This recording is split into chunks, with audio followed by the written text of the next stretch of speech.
কি জন্তু রে বাবা, পালাও এখান থেকে, পালাও, তাড়াতাড়ি পালাতে হবে।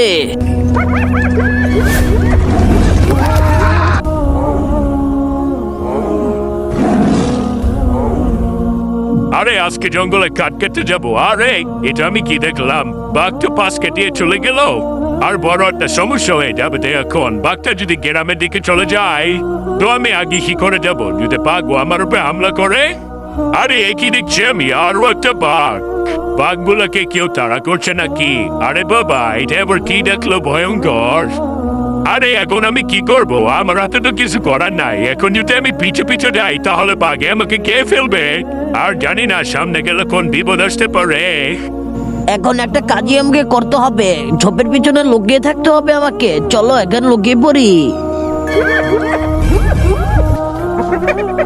আর হায়না তো ঝোপের পিছনে শব্দ শুনতে পায়, আর হায়না তখনই ওই লোকটার উপর তাড়া করতে লাগে। ওই লোকটা ভয়ে ওখান থেকে পালাতে লাগে। আরে কি আছো, বাঁচাও আমাকে, বাঁচাও, হায়নাটা আমাকে খেয়ে ফেললো। আরে চলো আমার বন্ধু গাভী, তোমাকে নিয়ে এখন ঘাস খাওয়াতে যাব।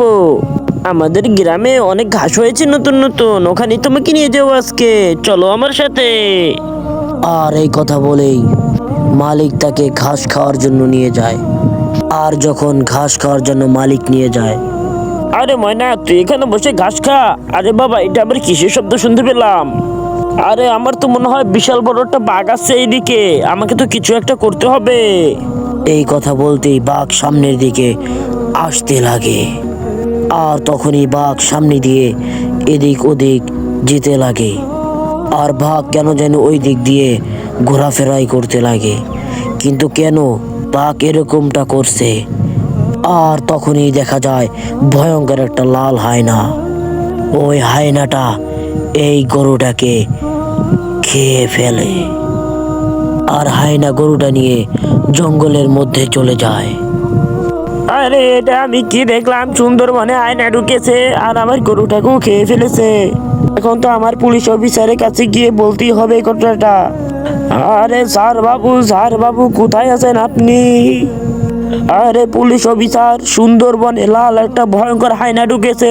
আরে তুই কি বলছিস, লাল হায়না আসবে কোথা থেকে? তাহলে শুনেন আপনি সব ঘটনা। আর তখনই ওই লোকটা সব ঘটনা খুলে বলে। আচ্ছা তুমি চিন্তা করো না, আমরা দেখছি কি করা যায়। আর এই কথা বলে লোকটা চলে যায় ওখান থেকে। আরে স্যার, উনি কি সত্যি কথা বলে গেল? আবার লাল হয় নাকি, হয় নাকি কোনোদিন? আপনি কখনো দেখছেন নাকি? আরে চলো দেখে আসি ঘটনাটা সত্যি নাকি। আর যদি সেখানে লাল হায়নাই থেকে থাকে তাহলে কি ওখানে আমাদের যাওয়াটা ঠিক হবে?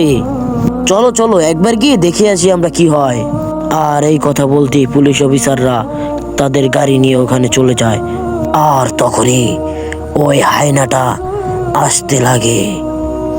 আর ওই হায়নার পিছনে গাড়ি যেতে লাগে চুপি চুপি। আরে কনস্টেবল, তুমি কোনো শব্দ শুনেছো নাকি ভয়ঙ্কর? হ্যাঁ স্যার, ভয়ঙ্কর একটা শব্দ শুনতে পেলাম, আমার তো খুব ভয় লেগেছে। আরে তুমি চিন্তা করো না, তুমি চলো আমার সাথে। আর এই কথা বলেই ওরা সামনের দিকে যেতে লাগে। ঝোপের পিছনে লুকিয়ে ছিল ওই ভয়ঙ্কর হায়না। আরে গাছের পিছনে এটা কি? মনে হচ্ছে তো ভয়ঙ্কর একটা জন্তু।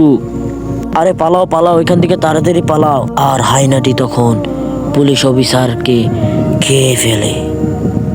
আর পুলিশ অফিসার কোনো কথা না বলে স্টেশনে যায়। আরে স্যার, করিম সাহেব কোথায়? আপনি একা ফিরলেন, করিম সাহেব আপনার সাথেই ছিল। আরে কি বলবো তোমাকে কথা, করিমকে তো খেয়ে ফেলেছে। আরে স্যার, এটা আপনি কি বলছেন? আর এখানে লাল হায়না কোথায় থেকে আসবে স্যার? আরে তাহলে তো তোমার আমার সাথে যেতে হবে ওই লাল হায়না দেখতে হলে। আর তখনই পুলিশ অফিসাররা গাড়ি নিয়ে লাল হায়না দেখার জন্য রওনা দিয়ে দেয়।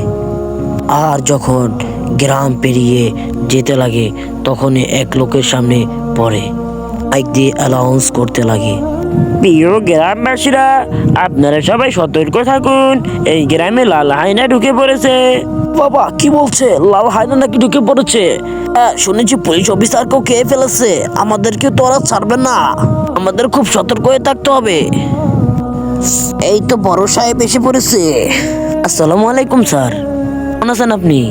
তো কি করে ভালো থাকি বলো, তুমি যে একটা নিউজ শোনালে আমাকে, আমার তো দেহটা কেঁপে কেঁপে উঠলো। তুমি তো বলছিলা লাল হায়না ঢুকেছে গ্রামে, এই খবর শুনে কি ভালো থাকা যায় নাকি? আর ওরা আমাদের একজন পুলিশ অফিসারকে মেরে ফেলেছে। চলো চলো, আমাদেরকে ওটা দেখতেই হবে।